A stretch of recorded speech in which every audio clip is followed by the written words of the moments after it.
Hello friends, வணக்கம். இந்த வெதருக்கு ஒரு நல்ல வெஜ் ரெசிபி பார்க்கலாமா?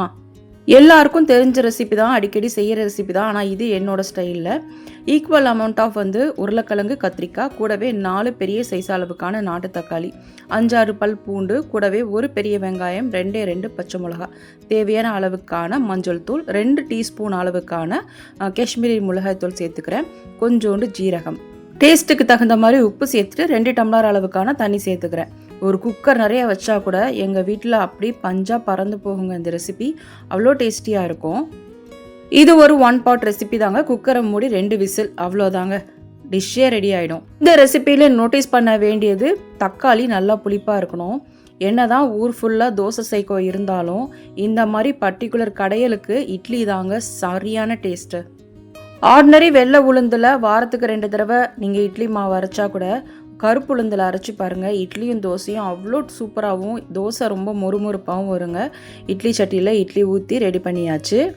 இந்த கடையலுக்கு கத்திரிக்காய் பார்த்தீங்கன்னா செம்ம அளவு இருக்கணும், இல்லை ஒரு பங்கு கம்மியாக இருந்தால் கூட பரவாயில்ல, ஆனால் ஜாஸ்தியாக போயிடக்கூடாது. டேஸ்ட்டே டோட்டலாக மாறிடுங்க. இப்போ பார்த்தீங்கன்னா நல்லா வெந்துருச்சு. நான் கடைஞ்சிக்கிறேன். வலுவலுன்னு கடையக்கூடாது. அங்கங்கே பார்த்தீங்கன்னா உருளைக்கிழங்கும் கத்திரிக்காவும் கொஞ்சம் முழுசாக இருக்கணுங்க. அப்போ தாங்க ரொம்ப டேஸ்ட்டு.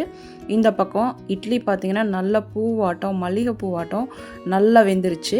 தாளிக்கிறதுக்கு கொஞ்சமாக எண்ணெயில் கடுகு, உளுத்த பருப்பு, ஜீரகம், கைப்பிடி அளவுக்கு சின்ன வெங்காயம் தான் போடணும், கூடவே கருவேப்பிலை. வெங்காயம் நல்லா ரோஸ்ட் ஆகி முருகணுங்க. தாளிப்பு நல்லா வதங்கி வெங்காயம் நல்லா கேரமலைஸ் ஆகி பொரிச்சு கொட்டும்போது வர சவுண்ட் இருக்குது பார்த்தீங்களா, அதுவே அவ்வளோ திருப்தியாக இருக்குங்க. கண்டிப்பாக ட்ரை பண்ணி பாருங்கள். கடைசியாக கஞ்சத்தனை பார்க்காம கைப்பிடி கொத்தமல்லியை போட்டு நல்லா கலந்து விட்டு 2 இட்லி, கூடவே ஒரு 2-3 கப் அளவுக்கு இந்த கத்திரிக்காய் உருளைக்கிழங்கு கடையில் வச்சு சாப்பிட்டு பாருங்கள். அவ்வளோ சூப்பராக இருக்குங்க இந்த வெதருக்கு. இட்லி, தோசை, ஆப்பம், இடியாப்பம் இதுக்கு எல்லாமே சூட் ஆகுங்க.